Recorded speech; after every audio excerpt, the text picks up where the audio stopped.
अस्सलाम वालेकुम नाजरीन। हमारी कोशिश तो होती है कि आपको अच्छी से नई खबरें दें, लेकिन पाकिस्तान के हालात ही ऐसे हैं कि हर रोज़ वही बात करनी पड़ती है। कोई ना कोई हर रोज़ एक शोशा आ जाता है सामने। तो इरफान खान साहब है मेरे साथ, क्योंकि हम चाहते हैं कि आपको हालात हाजरा से आगाही रहे। आप पसंद भी करते हैं जी। अस्सलाम वालेकुम जी वालेकुम सलाम। सर। वही फिर पाकिस्तानी हालात, आज भी हमारे वजीर आजम बोल रहे हैं, तोशा खाना के ऊपर बोल रहे हैं, और इस तरह दीगर मसाइल हैं हमारे उसमें, और जेल भरो तहरीक भी जारी है। उन्होंने पकड़ा तो किसी को नहीं है, खुद ही जाके उस वैगन में बैठ गए जो कैदियों वाले। इनको शौक है जेल में जाने का, शाह महमूद कुरैशी को। जी बताइएगा पाकिस्तानी हालात। जेल जाने का किसी को शौक नहीं होता, मकसद तो उनका ये है कि हुकूमत को फेल करें जी हर लिहाज से, जी क्योंकि हुकूमत दिन ब दिन कमजोर होती चली जा रही है। इंटरनेशनल प्रेशर ही इतना आ गया माशी तौर पे कि हुकूमत से संभालना मुश्किल हो रहा है, और हर रोज एक नई कहानी जो है सामने आ जाती है। और इसलिए क्योंकि वो अपोजिशन है, तो वो जिस तरह उनकी हुकूमत को हटाया गया उनके तस्वर में भी नहीं था, अब वो ये चाहते हैं कि जिस तरह हमें हटा दिया गया इसी तरह जो है मौजूदा हुकूमत जो है इसकी भी छुट्टी हो जाए और उसमें वो अपना किरदार अदा करें। आगे मुल्क का क्या बनेगा इसकी फिक्र किसी को नहीं है। अभी तक तो हम जो है वो IMF के शिकंजे से बाहर नहीं आ सके। वो रोज नए से नए मुतालबे जो है वो कर रहा है। अब वो इस बात के पीछे पड़ गए हुए हैं, जो इंटरनेशनल प्रेस बता है कि भाई 200 मिलियन की आबादी का मुल्क है और उसमें सिर्फ 35 लाख आदमियों के टैक्स कार्ड जो है बने हुए हैं। वो ये कहते हैं कि ना ताजिर वहां के टैक्स देते हैं पाकिस्तान के, मतलब प्रॉपर टैक्स नहीं देते जितना जितनी उनकी आमदनी है, जितनी वो सेल करते हैं। इस तरह मैरिज हॉल वाले हैं, उनका कोई सिस्टम नहीं है उनको चेक करने का कि हाँ भाई वो उनका सेल्स टैक्स सही है या नहीं सही। अब IMF से कहता है कि हम कई सालों से पाकिस्तान की हुकूमतों के साथ इन मसाइल के ऊपर बात कर रहे हैं कि भाई आप टैक्स का दायरा कार बढ़ाएं, टैक्स का दायरा कार बढ़ाएं। 850 बिलियन रुपए टैक्स जो है रेवेन्यू पाकिस्तान से इकट्ठा करना कोई बड़ी बात नहीं, जिस मुल्क की आबादी जो है वो 200 मिलियन हो।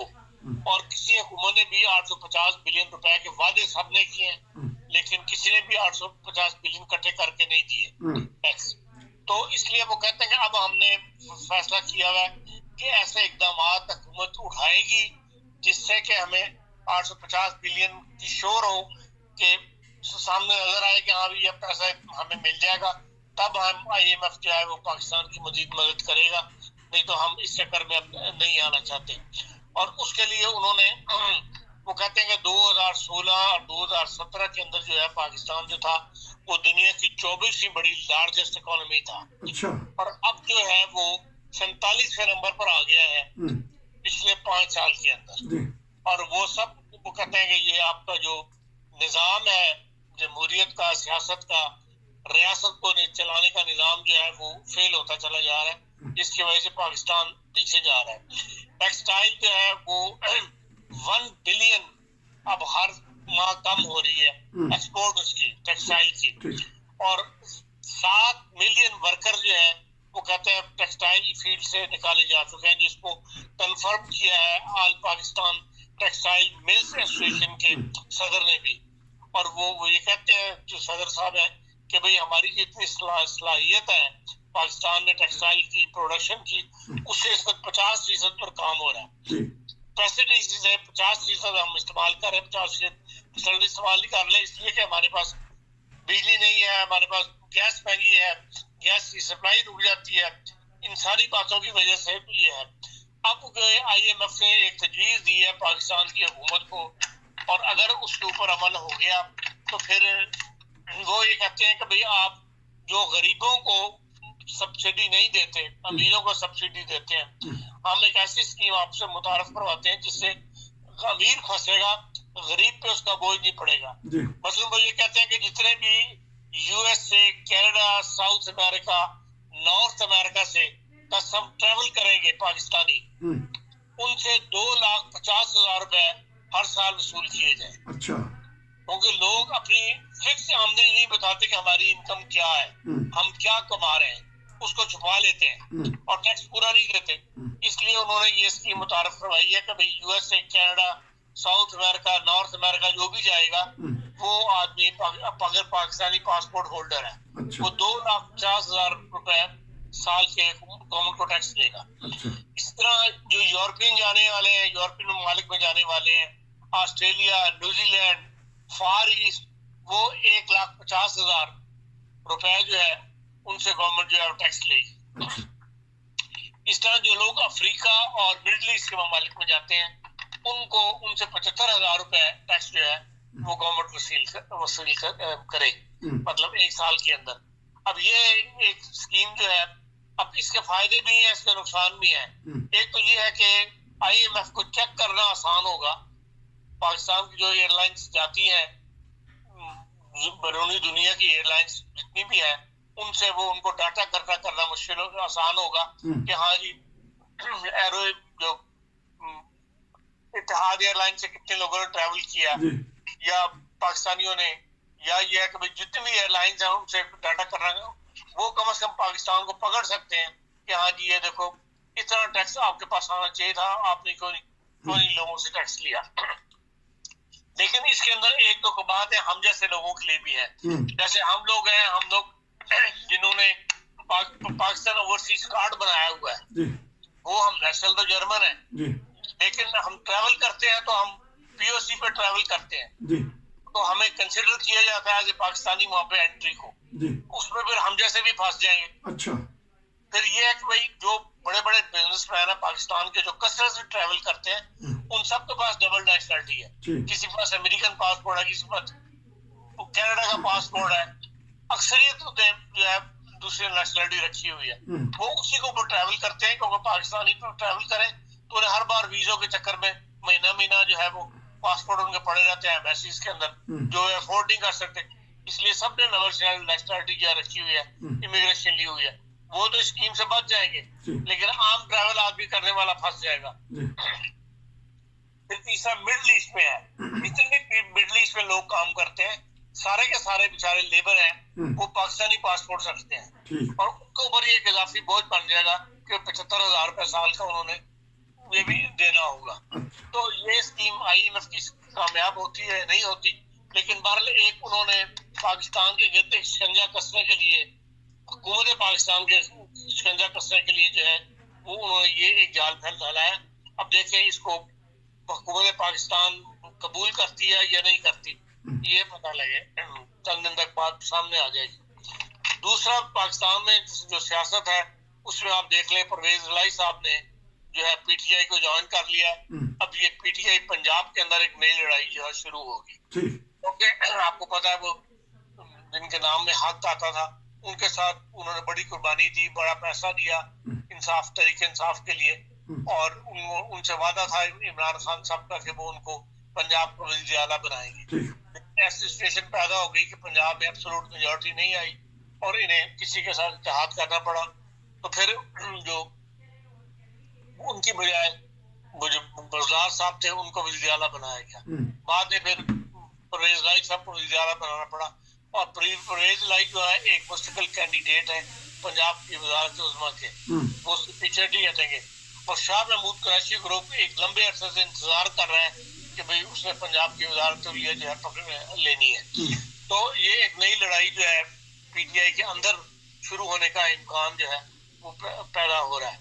अब जो जेल भरो तहरीक है उसके अंदर कौन ज्यादा अपने आप को पेश करता है, ज्यादा कारकुन देता है, वो इमरान खान साहब के अपने नंबर बनाने के लिए कि आइंदा पंजाब की वज़ारत उलिया उसको मिले।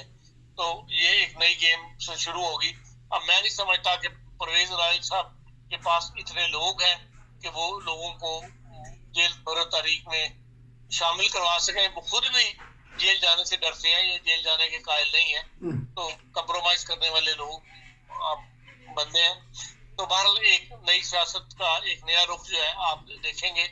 इसी तरह जो सूबा सरहद है वहां से भी जो जेल भरो तहरीक है उसमें कामयाबी मिलने का इम्कान इसलिए कम है कि पंजाब की जो वहां पर 39 जेल्स हैं, जिनमें से सिर्फ 4 जेलों में गुंजाइश से कम कैदी हैं, वरना बाकी सारी जेलें जो है वो भरी हुई हैं कैदियों से, ओवरलोडेड है। तो वहां भी IG साहब ने यही कहा है कि भाई ہم ایسے لوگوں کو گرفتار کر کے کہاں لے کے جائیں گے؟ تو وہ شاید گرفتاریاں سے بچنا چاہتے ہیں. تو یہ تو پاکستان کی آج کی موجودہ صورتحال ہے جو آپ اپنے ناظرین کو بتا سکتے ہیں. ایک جرمنی کے اندر صورتحال یہ ہے کہ بھائی جو جرمنی نے ایک اسکیم چلائی ہوئی ہے کہ بھائی 4 لاکھ آدمی ان کو ہر سال چاہیے. تو اچھا اس طرح کرتے ہیں خان صاحب، اس طرح کرتے ہیں کہ جرمنی کی میں علیحدہ خبریں کر لوں گا، ایک خبر پہ اور روشنی ڈال دیجئے کہ جو آپ نے ابھی جیلوں کا ذکر کیا تو لیکن کوئٹہ میں یا سرداروں کی تو ذاتی جیلیں بھی ہیں آج کل. بین الاقوامی طور پہ اس خبر کو چھالا جا رہا ہے کہ جس میں ایک خاتون کو 2 بچوں سے قتل کر کے کنویں میں ڈال دیا. وہ لڑائی اب لڑی جا رہی ہے، کوئی بچانے والے آ رہے ہیں. وہ لڑائی ہے وہ بلوچستان کے ہر جو سردار ہے اس کی اپنی ایک جیل ہے. اس میں کوئی ساری دنیا کو پتا ہے اور ریاست کو بھی پتا ہے، چاہے وہ نواز شریف صاحب اس وقت وزیر اعظم ہو یا زرداری صاحب ہو، ان کے آگے کسی کی پیش نہیں چلتی. ان میں آپس میں جب کوئی جھگڑا ہوتا ہے یا آپس میں کوئی کلاش پیدا ہوتا ہے پھر یہ باتیں باہر آنی شروع ہو جاتی ہیں. اب ان کے عبد الرحمان کسان جو ہے ان کے بیٹا جو انعام ہے اس کے ساتھ کوئی ان کی چپکلش چلی ہے باپ بیٹے کے اندر، تو اب بیٹے نے یہ اپنے باپ کے خلاف یہ اقدامات اٹھانے شروع کیا، اس بات کو باہر نکالنے شروع کیا. اب بات یہ ہے کہ اصل بات یہ ہے کہ جو 5 بچے ان کی جیل میں ان کے گھر سے تصویریں بھی نکلی ہیں جن میں ویڈیو وائرل ہوئی ہیں کہ وہ وہاں کام کرتے تھے، وہ اب کہاں غائب ہیں. جو وہ پنجاب بلوچستان کی پولیس نے چھاپا تو مارا ہے، اب وہ صرف دکھاوے کا چھاپا ہے، ورنہ وہ کہاں چلے گئے. اور جو اس خیر محمد مری جو بندہ ہے جس کی وہ بیگم اور اس کے بچے ہیں، اس کی بیوی اور 2 بچے جنہوں نے یہ بات باہر نکالی، اب وہ تو کہتے ہیں کہ کنویں میں لٹکی لاش ملی ہے. اس میں کیا حقیقت ہے؟ لیکن بہرحال انصاف ملنا چاہیے، اور یہ بھی ایک ریاست کا امتحان ہے کہ وہ اس وقت آیا بلوچستان کے سردار ہمیشہ آپس میں اکٹھے ہو جاتے ہیں جب ان میں کسی ایک پہ ہاتھ ڈالا جائے. تو اس میں ایک نئی جو ہے ایک مشکل صورتحال سے شہباز شریف صاحب کی گورنمنٹ فیس کرنے والی ہے. اور اس معاملے کو اگر وہ انصاف کی طرف جائیں گے تو وہاں بلوچستان میں حکومت ٹوٹنے کا امکان ہے. بہرحال دیکھیں، لیکن ہونا یہی چاہیے. بات صحیح ہے جو بعض لوگ کر رہے ہیں کہ بھائی اس بات کا نوٹس جو ہے سپریم کورٹ کو لینا چاہیے، یہ بات سیاستدانوں پہ نہیں چھوڑنی چاہیے. اور وہ عورت اور جو اس کے 2 بچے اس طرح کنویں میں لٹکے مار دیے گئے ہیں اس کے خلاف سپریم کورٹ کو از خود نوٹس لینا چاہیے. اب دیکھیں سپریم کورٹ یہ جرات دکھاتی ہے یا نہیں دکھاتی. جی مسائل تو ہمیشہ ادھر سے آئے ہزارہ قبیلے کی طرف، پھر وہ احتجاج بھی کرتے ہیں، لاشیں لے آتے ہیں سڑکوں کے اوپر. تو یہ نظام کب تک بدلے گا؟ حالانکہ جو کوئٹہ ہے بلوچستان ہے وہاں سے تو بہت سارے ججز حضرات آئے ہیں، قانون دان ہیں، بڑے بڑے وزیر اعظم. تو حالات ہی بدلنے، حالات سیاستدانوں نے بدلنے ہیں. سیاستدان ہی خود تبدیل ہونے کو تیار ہو تو ملک میں کہاں سے نظام بدلے گا؟ ابھی تک کوئی امکان دور تک نظر نہیں آتا کہ ملک کے اندر کوئی نظام بدلے. تو ایک خبر گردش کر رہی ہے کل سے کہ سابقہ خاتون اول اور عمران خان کو بلا لیا ہے نیب نے. کیا دیکھتے ہیں 9 مارچ کو حاضر ہوں گے؟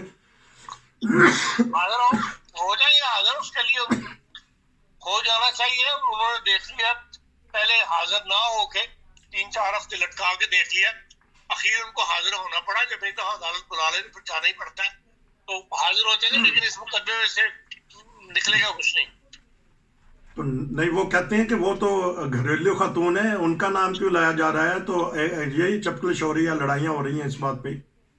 یہ بھی سیاست ہے نا، اس لیے کہ جس آرڈر دینے والی وہ ہے، وہ ٹیپس پکڑی گئی ہیں جن میں وہ بندہ حاضر ہو گیا جس کو انہوں نے آرڈر دیا تھا کہ تم گھر کے معاملات میں مداخلت نہ کیا کرو. اس قسم کا بیان بازی بنا کے مقصد خراب کرنا ہے تو وہ خراب کر لیں کہ 4 دن عمران خان صاحب کو. سپریم کورٹ کے ججز کہتے ہیں ڈیوائیڈ ہو گئے ہیں، اور جو ہمارے وزیر داخلہ انہوں نے تو 2 حاضر سپریم کورٹ کے جو جج ہیں ان کے اوپر سوالیہ نشان اٹھا دیا ہے کہ یہ تو نواز شریف کے خلاف ہیں، نون لیگ کے خلاف ہیں. کیا دیکھتے ہیں عدلیہ بامقابلہ مقامی حکومت یا ادارے یا جو بھی اس بات سے کہ یہ ججز جو ہے نواز شریف کے خلاف ہیں کوئی وزن نہیں رکھتی. ہاں البتہ جو ٹیپس ہوئے ہیں، جو مظاہر وہ جو ہے نقوی صاحب ان کا جو پرویز رائی کے ساتھ گفتگو ٹیپ ہوئی ہے اس کے خلاف بار کونسل اٹھ کھڑی ہوئی ہے. اور جب بار کونسل اٹھ کھڑے ہوئے تو پھر یقیناً کوئی نہ کوئی اس کا رزلٹ نکل آیا کرتا ہے.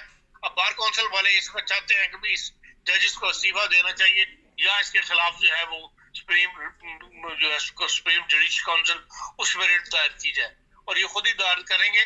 اور یہ ایک لڑائی کا امکان موجود ہے کہ اس میں سپریم کورٹ میں ایک کے خلاف, ایک جج کے خلاف اگر انکوائری ہو رہی ہو تو بہرحال ایک اچھی صورتحال نہیں ہوتی, اور اس سے یہ ہے کہ بھائی مقدمات پہ بھی اثر پڑتا ہے, لیکن اس سے سپریم کورٹ بدنام ہوتی ہے اور بدنامی کا رستہ جو ہے کھل گیا. بدنامی کا راستہ کھل گیا. پاکستان میں ہر ادارہ ایک دوسرے کو بدنام کر رہا ہے. ناظرین, یہ تھا آج کا تبصرہ. انشاءاللہ ہم دوبارہ آپ سے ملیں گے نئے تبصرے کے ساتھ. نصیر کو اجازت دیجیے. السلام علیکم.